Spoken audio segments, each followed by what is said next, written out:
தஞ்சை மாவட்டம் கும்பகோணத்தில் விவசாய நிலத்தில் சாலை அமைப்பதற்கு எதிர்ப்பு தெரிவித்து போராட்டத்தில் ஈடுபட்ட பாஜக மாவட்ட தலைவரை போலீசார் கைது செய்தனர்.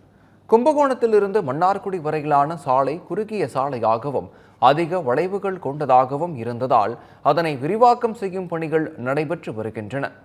இதில் சாக்கோட்டை பகுதியில் உள்ள விளைநிலங்கள் கையகப்படுத்தப்பட்டு அதற்கான இழப்பீட்டை வழங்குவதில் அதிகாரிகள் அலட்சியம் காட்டுவதாக விவசாயிகள் குற்றம் சாட்டினர்.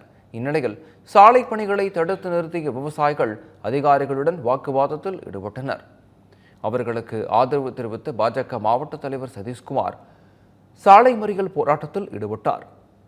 அப்போது அங்கு பணியில் இருந்த போலீசார் சதீஷ்குமாரை கைது செய்து சிறையில் அடைத்தனர்.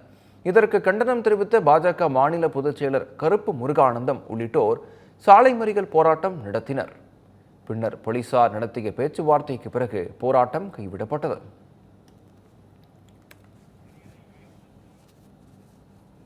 ஒரு சாதாரண சின்ன சின்ன விவசாயிகள் பக்கத்தில் நிற்கக்கூடிய இந்த அம்மாவுக்கு இருக்கக்கூடியது 2 ஏக்கர் விவசாய நிலம். 2 ஏக்கர் விவசாய நிலத்துல கிட்டத்தட்ட 6 மா விவசாய நிலம் என்று சொன்னால் அதுல 4.5 மா நெடுஞ்சாலைத்துறை பணிகளுக்காக எடுக்கப்படுது அப்படின்னு சொல்றாங்க. 1.5 மா 1 மா தான் இவங்களுக்கு மிஞ்சும் அப்படிங்கிற மாதிரி சூழ்நிலை இருக்கு. இதே போல ஒவ்வொரு விவசாயிகளும் பாதிக்கப்பட்டிருக்கின்றார்கள்.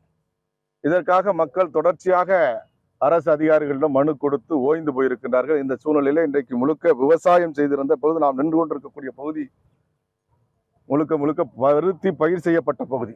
இந்த பருத்தி பயிரெல்லாம் அழிக்கப்பட்டு இன்றைக்கு அரசாங்கத்தால் கையகப்படுத்தக்கூடிய நடவடிக்கை நடைபெற்றுக் கொண்டிருக்கிறது.